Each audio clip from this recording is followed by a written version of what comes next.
Good morning. I am here to issue you a challenge. And whether or not you accept this challenge is completely up to you, but it will be our focus for the week. And I am hoping that it will help a lot of you. Um, I am hearing a lot of, I need help with my nutrition, I need help with my nutrition, I need help with my nutrition. That is great because our nutrition is something I feel like we should always be working on. We should always be learning and growing and knowing more. Science helps us in so many ways, but it also like progresses and changes. Like we've seen that in medicine, right? Um, and in some of the nutritional facts that people have told us, doctors have told us, the media has told us, as we learn and grow, we may realize that some of it just something doesn't line up. So I'm going to share with you a little bit of information that I have learned, and then I will issue the challenge with you for you. In the last month, I have cut out sugar. And when I say I've cut out sugar, I mean that I actually have cut out all additional sugar, all refined sugar. I've even cut back on natural sources of sugar. And while I don't, I'll say this too, like I don't vilify food, but I was having trouble with getting the scale to move in the right direction. I could change my body composition, I could gain muscle, I knew that I was burning fat, but at the same time, like I was really struggling with, excuse me, with the scale. And so then I was in this test group for this metabolism test group, and it was also for people who had weight loss resistance or hormone issues. And many of you know that I had to be on hormones last year, and it just absolutely my body went crazy, absolutely crazy. I gained a bunch of weight, I couldn't get it off, and then after I went off of them, my body was still really crazy for like 6 months. Okay, so the things that we put into our bodies, even when they're natural or hormones or whatever, can have an effect on us. But what can we do, when we're like stuck and we're putting in the work every single day and we feel like we're eating well, but like, are you eating well enough? And so here's what I'm going to issue you for your challenge, okay? Um, I want you to commit to 1 week of no sugar. And I know some people are probably freaking out right now. But let me break it down to you this way, okay? If you're really ready to see results, it's a week. A week of trying something a little different, a little new. Um, and while our goal is to cut out all additional sugar, um, like if you slip up and you ate something, you went, ah, you jump right back on track. You don't let that whole entire day go. You don't binge on sugar.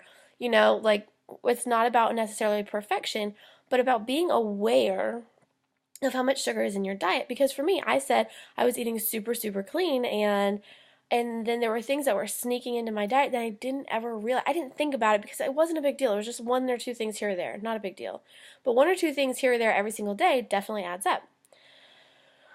So in the last month, I've lost 14 pounds by tweaking my eating a little bit. And so sometimes, I still eat with my containers. I still believe that that is the best way to train our bodies to eat whole, true foods. Because when our bodies take in chemicals and stuff like that, so chemical sweeteners are out too. You guys already know that I am anti-chemical sweeteners. Because if you're putting things like Splenda and that kind of thing into your body, it messes with your gut health so much. Like one packet of Splenda, like just like, ugh, it like tears up your body, guys, like legit. And your body can't recognize chemicals. So this is what I've been like learning about. Like the test group we were in was with a bunch of doctors, and they're giving us all this information, and like not just from their mouths, but like actual scientific stuff to like look at and read. And and one of the things was that with chemicals, um, your body stores it because it doesn't know what to do with it. So it will be stored in your fat cells because that's the only way that your body knows how to store it and protect you in case it's bad. Sometimes it can get flushed out, but like it actually takes your body a super long time to do that. So when we're like, oh, well, it's a no calorie thing or it's a low fat thing. So this is the other tricky thing that happened is, years back, and now I feel like we're getting away from this, but years back, low fat was a big deal. So, the thing about low fat is that when we went low fat, we went high sugar. They had to put something in those low fat products to make them still taste great. So My kiddos are waking up.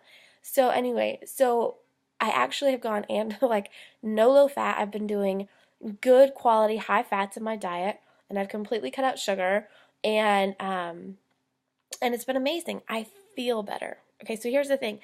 Despite the fact that I'm starting to see great differences in the scale, my brain isn't fuzzy anymore. I realized that I was consuming processed sugar, or not even just processed sugar, just like natural sugar sometimes, and I was consuming so much of it that like my brain was fuzzy. Okay? So I'm not saying you can't have fruit. You can have fruit. Go for the fruit. That's fine. Um, I'm just saying, if you go to Dunkin' Donuts and you get an iced coffee and you get just a regular iced coffee, it has 3 teaspoons of sugar in a medium. And they're not like baking teaspoons, they're like big heaping teaspoons of sugar. And you're drinking that, that's out. And I know you guys are going to freak out. Don't freak out. Don't freak out. It's okay. If you can find a raw source of like stevia, you can use that. That's fine. But I would issue you the challenge for no additional sugar, no donuts, no brownies, no cake, no Easter candy for 1 week. And actually, you know what, guys? Since I'm issuing it today, if you want to jump in and start it today, great. If you want to start it tomorrow, that's fine. But I don't want today to be a binge day for you. So that's my challenge to you. 1 week, no additional sugar. Each day this week, I'm going to be posting about sugar in our diets in ways that it slips in so that you can be more aware. I would also like to add to this challenge, because it's like a sugar, cutting sugar and stuff. I would really, really, if you drink alcohol, I would love for you to cut that completely out for this week. And I know that some people are gonna like be like, I don't know if I can do this. It's 1 week, 1 week. That's it. It's less than a week if you start tomorrow. But that doesn't mean I want you to go crazy today. Like, I just want you to think about it and know that this could be something that's holding you back. So let's just give it a shot. 1 week, and we'll see how we feel at the end of the week, right? So that's my challenge to you, and I hope that you will take it and see where it goes. I have been getting up out of bed earlier every single morning since after my first week and a half of 2 weeks without sugar. My brain is awake. I'm ready to go. Let's go. I'm super productive during the day. There's just been so many benefits for me, so I'd love to see if it helps you. That's my challenge, and if you... Okay, go ahead, buddy.